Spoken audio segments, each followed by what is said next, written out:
जय जगन्नाथ सांग मैंने ज्योतिदीपु ब्लॉग स्टार आउ एक ब्लॉग को आपण को स्वागत। आज आम बाहरीचु एक सुंदर तीर्थस्थान देखापी।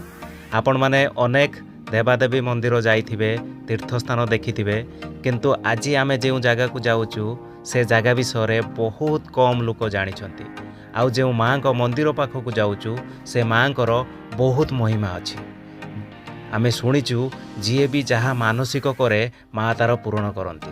आज आमे जाऊँ माँ को दर्शन करूँ, तांको आशीर्वाद नहीं आसबू। तेबे चलतु जीवा आज ब्लॉग को आरंभ करिबा। सांग माने ए तीर्थस्थानटी भुवनेश्वर ठारू मात्र 55 किलोमीटर दूर। देखंतु केते सुंदर परिवेश, दुई कड़े पहाड़, आमको जेमिति माँ डाकी नौचंती तांको पाखकू। बहुत सुंदर लगुची।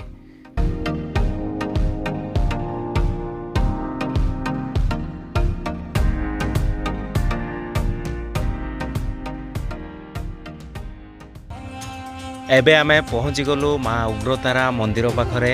आज एते लोक गहली नहीं, भिड़ नहीं, पूरा शांत परिवेश अच्छी।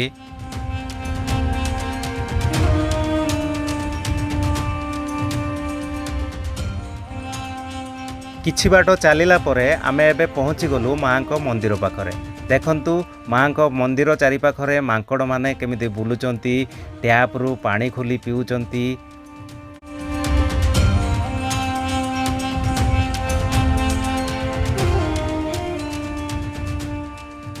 आमे माँकर पूजा पाई दीप, धूप, शंखा, नड़िया, नाली कपड़ा, सिंदूर सबू किणी नेलु।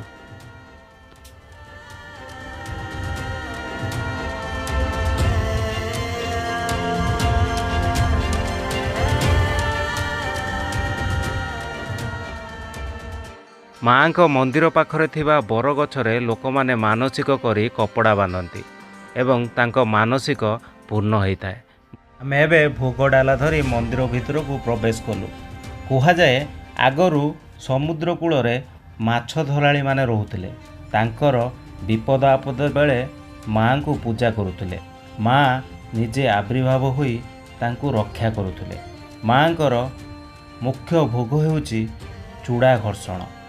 अधिकांश मंदिर मानकरे आपण माने देखिथिबे पूजारी माने पूजा पाई दक्षिणा मागंती, किंतु एठारे सेमिति नुहे।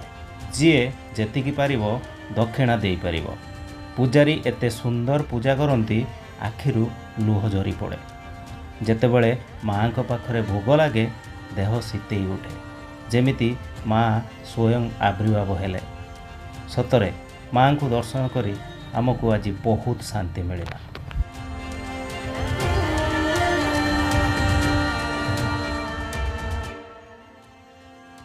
एमिति छोट छोट जगार प्रकृत में ठाकुर माने रुहंती बोली आज आमर विश्वास बढ़ीगला। माँकर पूजा सारी आमे मंदिर परिक्रमा कलु। मंदिर रे सबु देवादेवींकर मूर्ति स्थापन होईछि।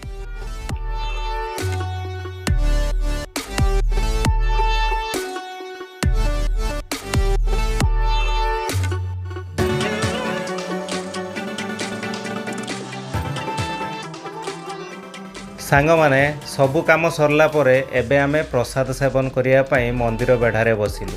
देखंतु भात, डालमा, खटा, ता सांग को माछ। आपण माने माछ देखि आश्चर्य होइतबे, किंतु माँ को मंदिर रे माछ भोग लागि थाए। काहेकि ना माछ धराड़ी माने जेतेबेले माँ को पूजा करुथिले सेतेबेले तांको पाखरे किछि भी नथिला माँ को दबा पाए, सेतिपाई से माछ भोग लगाउथिले। सेबेटू एई प्रथा लागी आसीछि। एबे आमर सबु काम सरी जाइछि। आमे एबे फेरी जिबु। आपण माने जदि केबे भुवनेश्वर आसुचंती ताहाले उग्रतारा मंदिर को आसंतु, माँ को दर्शन करंतु, बहुत शांति मिलिबो। सांग माने आजिरो वीडियोटी आपनको केमिति लागिला प्लीज कमेंट करी जणैबे। वीडियोटी भलो लागिथिले लाइक करिवे, चैनल को सब्सक्राइब करिवे, सांग साथी मानक सहित शेयर करिवे। आज पई रहिली, पुणी देखा हबो नेक्स्ट वीडियो रे। Thank you, bye bye.